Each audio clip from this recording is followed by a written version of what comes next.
Hi everyone, Bernard here. I hope you're all very well and thanks for joining me for the latest Citizen vlog on the Citizen channel. Today we have a City Past, don't we? It's continuing my look at Manchester City's history that I've done since 1880. I've not actually started in 1880.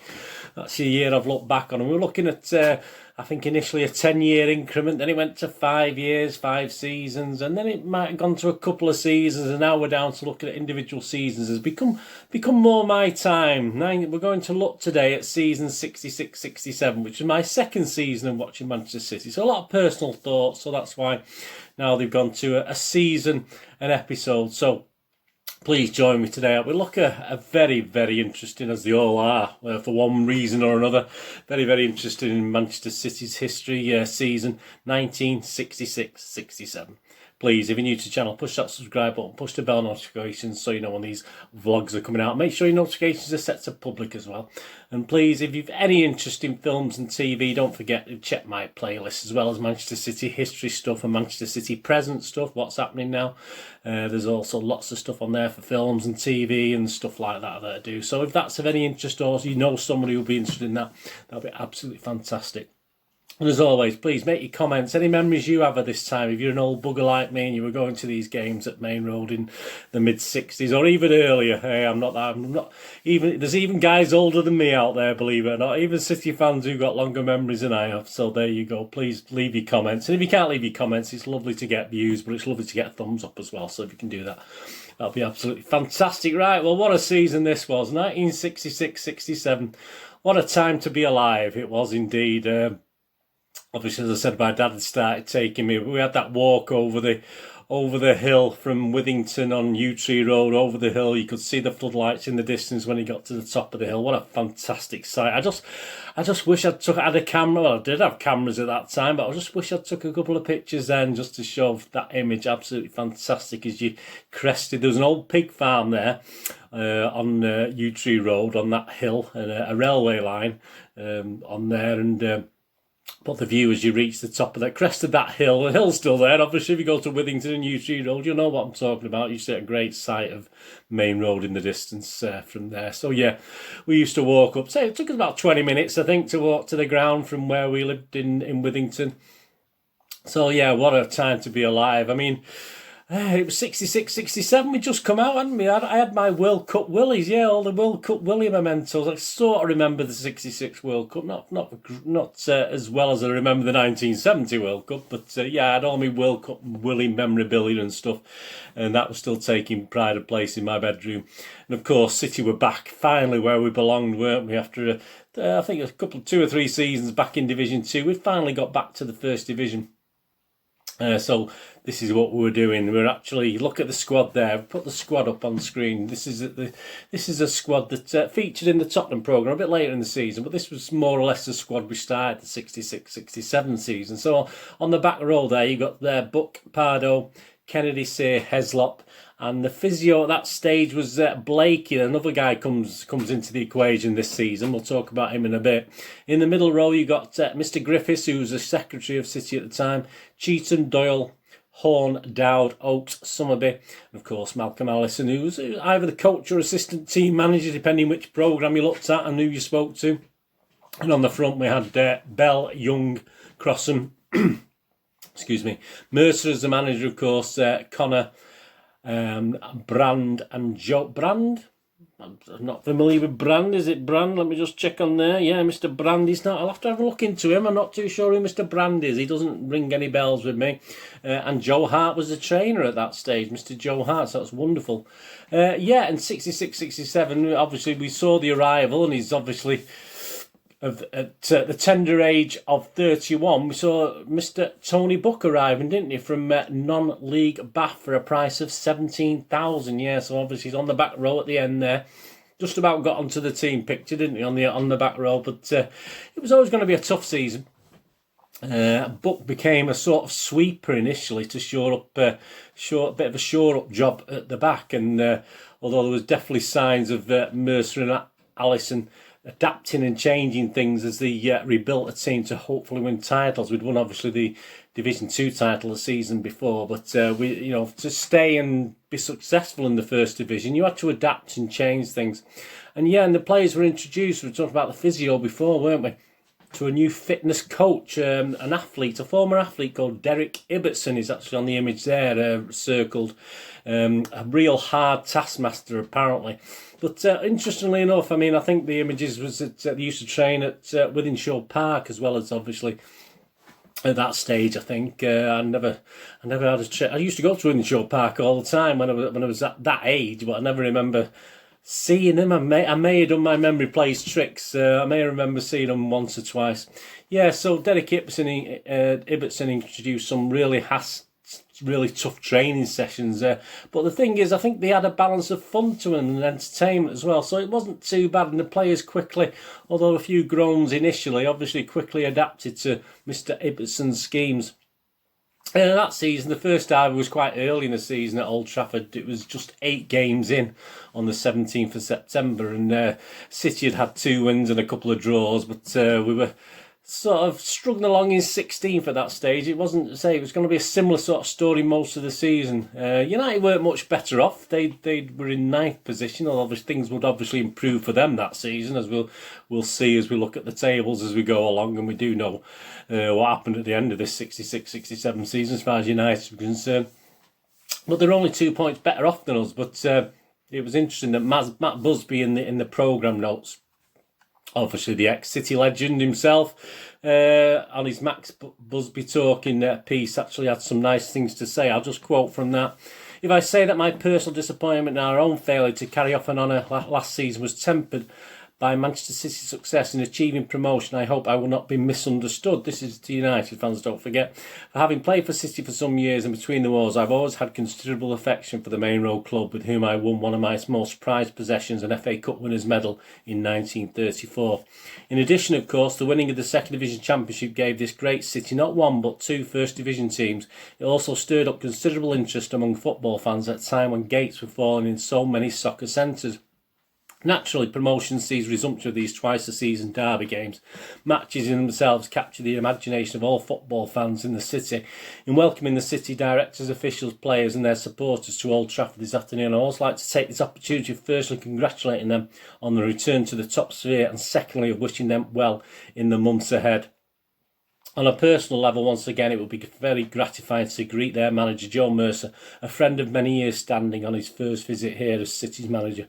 Mr Mercer did much last season to revive City's playing fortunes, and I have little doubt his enthusiasm and ability will stand them in good stead in the future. Now, on with the game. I hope the supporters of both clubs will give their particular favourites a big welcome and the right kind of vocal encouragement in a game which I feel sure will prove most entertaining to spectators and players alike. Yeah, I mean, it was a sort of gallant display by City, but unfortunately we did lose that one. And a certain gentleman called Dennis Law scored the only goal of the game, unfortunately. So, not great. It didn't help our position in the league either. But one thing was coming out this early in the season was Colin Bell's achievements. And obviously Colin Bell was being likened, joined us obviously the season earlier, was being compared favourably with a certain Mr. Alan Ball, who was obviously quite heralded at the time and obviously had just won the World Cup with England, etc. Did you know he'd won the World Cup? I don't know if you knew that, but yeah, he was. So Mr. Colin Bell was getting all the plaudits and was beginning to be compared favourably, of course, with Mr. Alan Ball, who will go on to good things with England, of course, Colin Bell in the future as well as with City. City's captain, yeah, from the previous season, I mean, obviously, he's there next to the trophy, isn't it? We've got an image of him there with the trophy and Joe Mercer as well. Began to struggle a bit, and City fans did begin to target him, which was a little bit unfair. I mean, I don't know how publicised or how well known it was, but he'd been involved in quite a nasty accident, a crash before the season started, a pre-season car crash, and he'd struggled with those injuries from that, and he struggled to actually find his form. But typical City fans, we don't mess about, do we? Don't accept any weaknesses. They were having a bit of a go at him, which was a shame, because he obviously did have a big influence on the season, quite not as quite as the season before, and this is where perhaps Tony Buck came more to the fore this season. So City fans were a bit unfair to Mr. Crossan, but after he'd done for us. But we know we had that element. Every club has that element, don't they? By the visit of Stoke City, to Stoke City, on November the 12th, City, we sat precariously 4th from the bottom. but a Summerby goal, a goal by Mike Summerby and a 1-0 win certainly eased the worries, and that tended to be the cause of events with City this season, where we looked struggling a bit, and then we do something to pull ourselves round, certainly up to the last third of the season. Good away form continued. I mean, that was unusual for us, obviously, late when you talk about the 70s, 80s, etc. Away form was one of our weak links, wasn't it? But good away form continued. A 3-0 away win at West Bromwich Albion with goals from Pardo, Jones and the much maligned Johnny Crossan moved City up to the dizzying heights of 14th spot. We got images of Chris Jones and another player I'm not overly familiar with or can remember that well. Our number 9 that day was his first goal, and of course we got Mr. Alan Ogley, who obviously wasn't featured in the picture there, was he? Mr. Alan Ogley, goalkeeper in action. He came into sort of alongside Harry Dowd, if you like, and it was a nip and tuck between those two as well. I mean, when we played United again, by a visit again by United to a very, very wet Main Road on 21st of January 1967, City, sadly, again, with inconsistencies were there. We're still in the bottom 4, and United have continued to improve, and we're only second to Liverpool on goal difference in the division.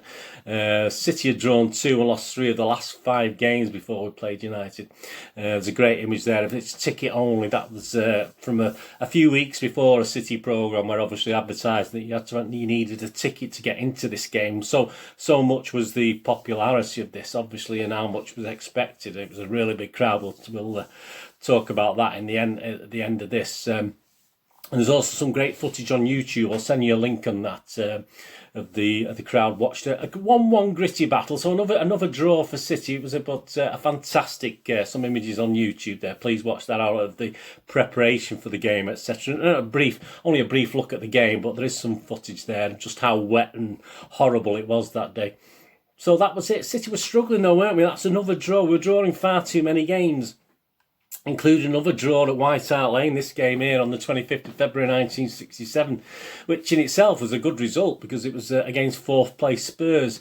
But perhaps we needed wins, but it wasn't too bad then, don't forget. It was 2 points for a win and 1 for a draw, so it wasn't a total disaster. And obviously draws were away from home especially were sort of really a good thing to do. So we did need those 2 pointers though, didn't we, to ease the relegation doubts, because we still sat near the bottom, unfortunately. Again, fortunately, after that Tottenham game, we did manage to grab a 1-0 win at home to Burnley, thanks to Mr. Colin Bell. Some great images there, and also some images of Mike Summerby in action that time. But then they're followed by yet another draw, this time against top 6 sides Leeds were a good team at the time at Ellen Road, soon followed. Some images of City in maroon, so it's not in the old maroon. This is obviously a modern version of it, but it's in the old maroon kits, I think, there with Mr. Mike Doyle in action as well, attacking a ball. He liked to go up for corners, etc. He did score quite a few goals, as you know, and important goals as well. So 2 defeats by Leicester, home and away, late in March. We're a bit of a worry with a 2-2 home draw with West Bromwich Albion sandwiched in between those. Again, interestingly enough, there was a character made an appearance. You're going to see him on screen for the West Bromwich Albion game. Scored both goals on his debut. Yes, what magnificent player was this? What City legend was this going to be? Well, he is a City legend, but not perhaps on the pitch. Yeah, Mr. Paul Hince on his debut scored 2 goals in that West Bromwich Albion 2-2 draw. Yet another draw. So, yeah, fortunately, though, still in the bottom 6, we were managing, well, you know, how are you doing, Paul? Anyway, I've not heard Mr. Hince for a while, actually. I hope he's doing okay. Fortunately, though, still in the bottom 6. City, fortunately, we were getting draws, so at least we were getting a point, and we were sort of amassing enough points to stay well ahead of the relegation, or just ahead of the relegation. Anyway, I won't say well ahead, but just ahead of those dreaded relegation spots. And Alisson, we'd not sat still. Also, he was confident enough to bring a bad boy in. Yeah, he brought another guy into the fold that doesn't feature on this image here of the squad at that time. He was only brought in late in the season. He brought in Mr. Tony Coleman, who a bit of a legend in his own time as well. And Mr. Tony Coleman, he did arrive in a surprise move late in the season because he was a bit a real bad boy image, but Alisson I think assured Mr Mercer that he would be able to control him. So, yeah, City did struggle that season, but we did manage just to stay above the relegation zone. United were going from strength to strength. We don't want to talk about them particularly, do we? But, yeah, just 4 defeats, though, in our last 17 games in the league, guaranteed that we'd be safe in Division 1 for another season. We finished actually finished 15th out of 22, so it turned out okay. And what we'd seen the second half of the season had seen a bit of a transformation. Mercer, obviously, they'd started quite pragmatically. They started, obviously, with Tony Butt playing his sweeper role, etc. But they turned those solid, pragmatic displays from early season were transformed into some exciting attacking football as the managers, Mercer's and Allison's tactics and philosophies began to get through to the players that we had at the time. And there were some great results on the road, as I said, and obviously against so-called better opposition, some good draws away against top 6 sides, etc., etc. And this did bode well for the future, of course. I mean, we wouldn't have long to wait before it did reap the benefits, did we? But I think this was highlighted and commented on no more so than in a 1-0 defeat in a 6th-round, we'll talk about the FA Cup in a minute, but in a 6th-round FA Cup defeat at Ellen Road against Don Revie's Leeds United. Though a defeat and we didn't score any goals, City had impressed the fans and the watching media, etc., with quite a swashbuckling display at Ellen Road. Nothing to lose, it's the cup, let's go for it sort of attitude. So, at last, City were getting some momentum, getting new fans. A lot of people were liking the way City were playing. There's a lot of respect out there. And even the media had become, obviously, the cheerleaders for the other team from Manchester. Was sitting up and at last taking notice. Obviously, we had a bit of the gleam taken away with the United actually winning the title last season. But at last, some of the media was sitting up and taking notice once more of the blue side of Manchester after a bit of a lull, wasn't it? After the 50s, we had been struggling with watching these History Channel vlogs.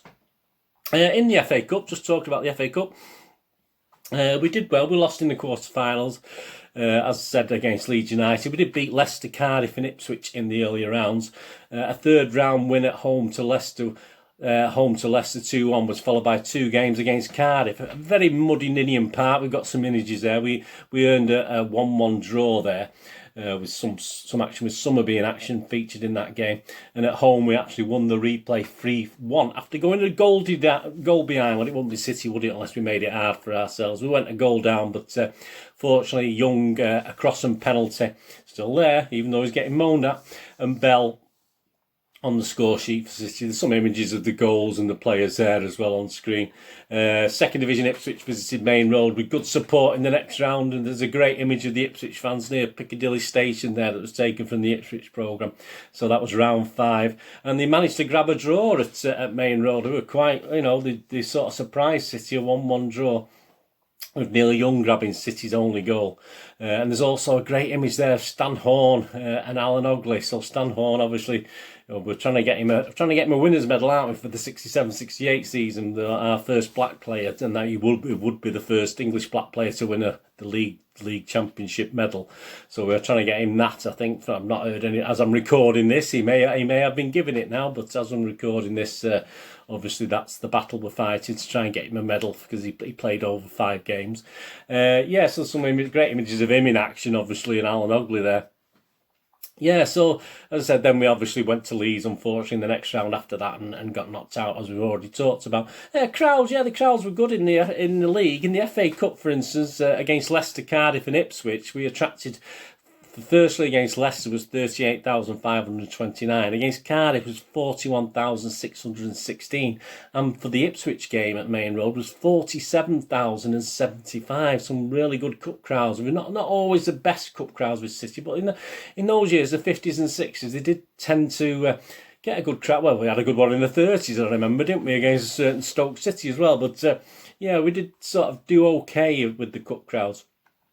In the League Cup, a win against Bolton, 9,006 was there at that game. That was obviously the lowest overall crowd at Main Road that season. It was followed by a 3rd-round defeat at West Brom, unfortunately.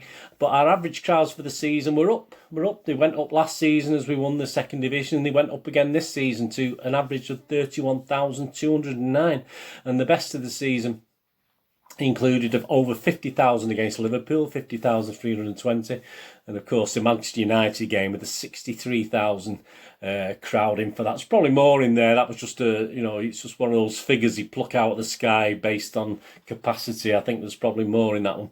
The lowest actually was, interesting enough, this game we've got in the background there, the Southampton game.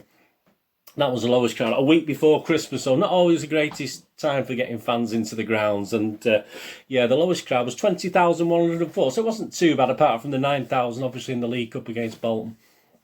So that was interesting to say. It was literally 17th of December 1966, so obviously just a week before Christmas, so not the greatest time for getting fans through the turnstiles, and that was our lowest crowd. On the negative side, yeah, we'll probably broach this in coming episodes again. Violence on the terraces was beginning to rear its ugly head by this time. I think we may have even mentioned it in the last episode of this as well. So that would sadly be a trend that would continue and worsen over the years. And as I said, no doubt that will rear its ugly head as we go through these history years, etc. for the coming years. Well, City, didn't we? We appeared on the cusp of something, as I do in my head, like my little thumbnail there. We appeared as something, cusp of something special, something great, the cusp of greatness, I think. So what would season 1967-68 have in store for us? You'll have to check that, won't you? Anyway, thanks for joining me. Please check my links on screen. If you follow and friend me on Twitter and Facebook, I do check every couple of days and follow and friend everyone back.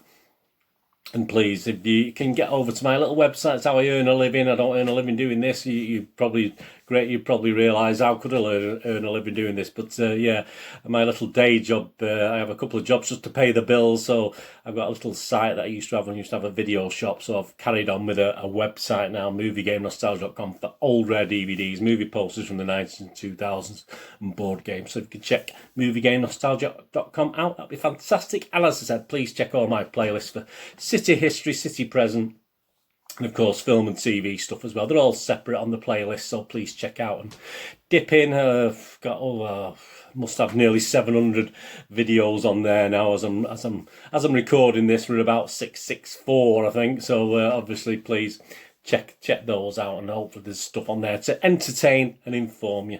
Anyway, thanks for joining me for this look back at the proud and exciting history of Manchester City, because it is. Don't let anyone tell you different.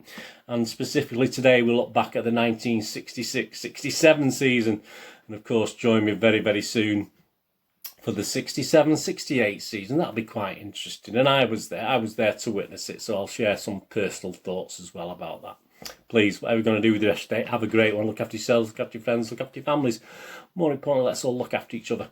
Until we meet again on the Citizen channel, on a City past or present, please stay safe, Blues. Bird is saying goodbye for now.